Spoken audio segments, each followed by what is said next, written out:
আরাফার রোজার ফজিলত। রাসূল করিম সাল্লাল্লাহু আলাইহি ওয়াসাল্লাম ইরশাদ করেন, সিয়ামু ইয়াউমি আরাফা আহতাসিবু আলাল্লাহি আন ইউকাফিরা আস-সানাতাল্লাতী ক্বাবলাহ ওয়াস-সানাতাল্লাতী বা'দাহ। অনুবাদ হচ্ছে, আরাফার দিনের অর্থাৎ 9 জিলহজের রোজার বিষয়ে আল্লাহর হাবিব বলছেন, আমি আল্লাহর কাছে প্রত্যাশা করি যে এর দ্বারা আগের 1 বছরের এবং পরের 1 বছরের গুনাহসমূহ ক্ষমা করে দিবেন। হাদিসটি সহিহ মুসলিম শরীফের 1162 নম্বর হাদিস। এখানে জেনে রাখা ভালো, উক্ত হাদিসে বর্ণিত ইয়াউমে আরাফা দ্বারা জিলহজের 9 তারিখকে উদ্দেশ্য করা হয়েছে। এখানে আরাফার ময়দানে হাজী সাহেবগণ কোন দিন অবস্থান করতেছেন এর সাথে এই হাদিসের সম্পর্ক নয়। সুতরাং আমরা যেই দেশে অবস্থান করব সেই দেশে জিলহজ মাসের চন্দ্র তারিখ হিসেবে 9 তারিখে আরাফার রোজাটা আমরা রাখবো।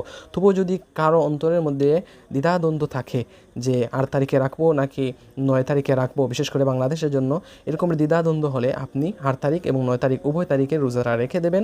তবুও ফিতনা ছড়াবেন না, আমজনতার মধ্যে কোনো রকমের বিভ্রান্তি সৃষ্টি করবেন না। উভয় তারিখে রোজা রাখলে আল্লাহ সুবহানাহু ওয়া তাআলা আর অধিক ফজিলত আপনাকে দান করবেন, কারণ আল্লাহ সুবহানাহু ওয়া তাআলার কাছে সারা বৎসরের মধ্যে জিলহজ মাসের প্রথম 10 দিন আল্লাহ রাব্বুল আলামিনের কাছে উত্তম।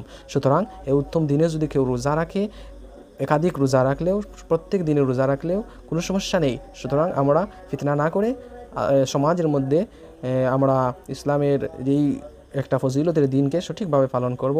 আল্লাহ সুবহানাহু ওয়া তাআলা আমাদেরকে তৌফিক দান করুন।